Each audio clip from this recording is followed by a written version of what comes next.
النهاردة بإذن الله هعمل لكم وصفة حلوة جدا لتكثيف الرموش والحواجب. الوصفة بتاعت النهاردة بتعتمد على الزيوت، والزيوت لازم نجيبها من مكان موثوق فيه، إما صيدلية أو يكون عطار موثوق فيه. اللي طالبينه النهاردة هو زيت الخروع. كلنا عارفين زيت الخروع غني بالفيتامينات والبروتينات والمعادن، وكمان فيتامين اي مهم لنمو الشعر وإنباته، وبيكثفه كمان وبيطوله. باخد منه معلقة صغيرة وهو عامل زي العسل في كثافته، بيكون تقيل. بحط المعلقة الصغيرة في البولة عندي صغيرة، وببدأ ان انا اضيف عليه معلقتين صغيرين من زيت جوز الهند.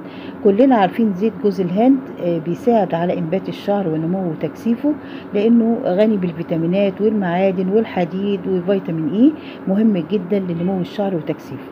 هنا بضيف فيتامين اي على الخليط اللي انا عملته، اللي هو معلقة من زيت جوز الهند او معلقتين، ومعلقة من زيت الخروع. بضيف عليهم قرصين ببدأ افتحهم بالمقص من فيتامين اي، بجيبه من الصيدلية بتركيز 400 وفي تركيز 1000.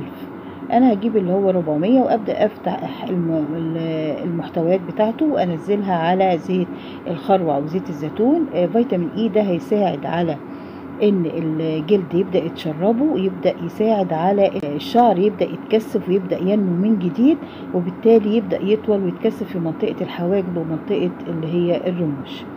انا هقلب كل المحتويات دي مع بعض واحطها في زجاجة نظيفة، وكل يوم بالليل هبدأ ان انا ادهن الحواجب وابدأ ادهن الرموش. طبعا بجيب مسكرة قديمة عندي تكون ما بستخدمهاش، بغسلها كويس جدا، وببدأ احطها في الخليط ده وادهن بيها الحواجب بالليل. الحواجب بدهنها في اتجاه الشعر، يعني لو الشعر ناحية الخارج بعملها ناحية الخارج عشان خاطر يبدأ تساعد على نمو الشعر، سواء كان الحاجب اليسار او اليمين. اما بالنسبة للرموش ببدأ ان انا ابعد عن العين خالص، وابدأ ابدأ من الجذور حتى نهاية الرموش. ممكن استخدم كمان الفازلين من الحاجات الحلوة اللي بتساعد على ترطيب وانبات الشعر.